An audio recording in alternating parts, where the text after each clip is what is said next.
So, a quick little explanation of what I'm doing as far as finish electrical. So, the electrician I had help has his own method of doing things. So, basically, like these wires are kind of bundled together, and if I look in, it's labeled the family cans. So, it's a little tough to get to zoom, but basically, this whole bundle is made to be these can lights for the family room.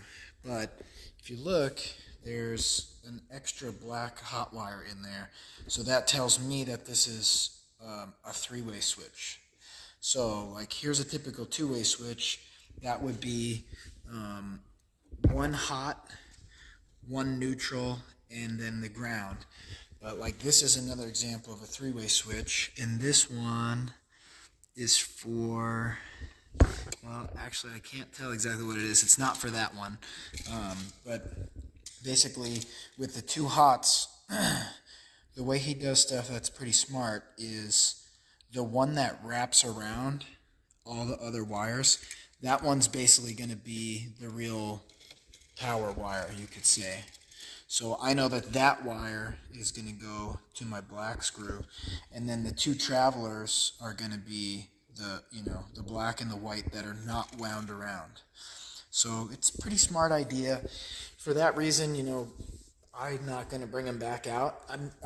I might if I need them, but this is all pretty self-explanatory. I don't think this is super technical work as long as you're set up well on your rough electrical part. And then, like for something like this one, I'm going to put a smart switch in here so I can control it wirelessly and put it on a timer and do all kinds of cool stuff. So I basically have, this would be a normal switch.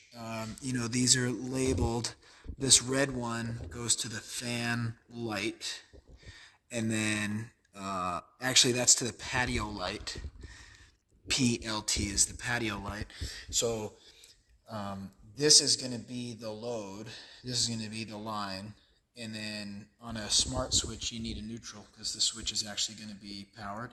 So I just added a neutral by, bringing a neutral in the back and combining it where all these neutrals are. So none of this is really technical. It's a little time consuming though. And I've done a million outlets already, outlets all over the place. That's one way to save money. It's not particularly hard to wire outlets. And then with these ones where the backsplash is going to be, they'll be a little tricky because I'm putting the box extenders or the mud ring kind of style things so that the outlet will sit flush, and then this will make room for the tile, this little edge. So all that stuff, those I had done last time. The ceiling fan, I'm just going through and I was trying to get some specs on it to see how low it's going to hang, to see if the 52 or 54 inch blades are going to clear the roof or the ceiling, and I'm not exactly sure. Like these ones are all ready to go, so that's a typical, just a regular switch. This is a three-way switch, and this is for these are all hallway lights, so obviously you can turn it on there, walk through, turn it off here. A lot of the regular, I forgot I have the breaker off. A lot of the regular little lights were very easy, but these 30 amp 240 plugs, again, not particularly difficult, just a little different. And then I have so many breakers off right now, a lot of the stuff won't work, but yeah, there you go. So the ceiling lights, again, not really difficult.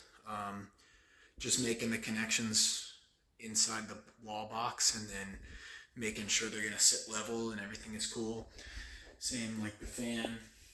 That fan has got three things. So it's got the light, and then it's also got the exhaust fan. It's that switch. Then the third switch, just sounds a little less powerful because that's actually the heat. So this has a heater in that fan. So, it's just keeping stuff straight, making the connections.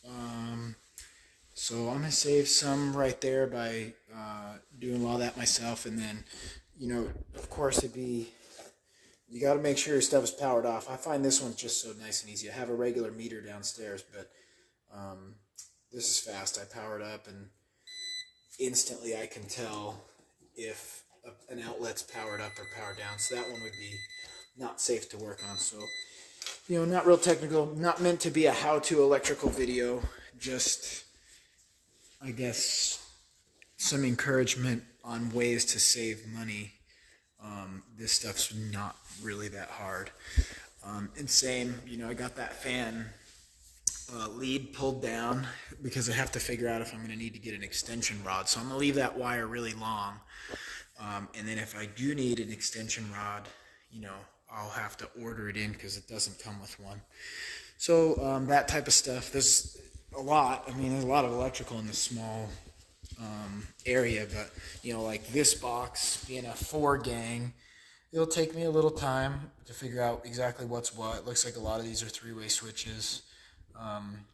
So just probably spend another day on doing this little finish electrical, and same like these for the HDMIs to be run, just getting that stuff in. But it's going well, and every time I test it, I finish it, I go and turn the breaker on and make sure all the lights and everything work before I walk away and put plates and covers and stuff on.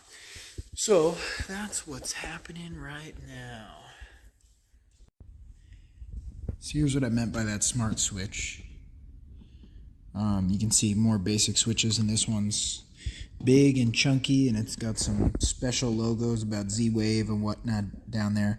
So this one actually needs a neutral because this is more than just a switch. It's actually like a powered unit, and this will sync to the Samsung Smart Things here, and then we can make a program like that switch is going to be for the patio lights or the deck lights. So if we wanted those to come on at dusk and then turn off at 10 p.m., we would just go into Smart Things and write a program for that.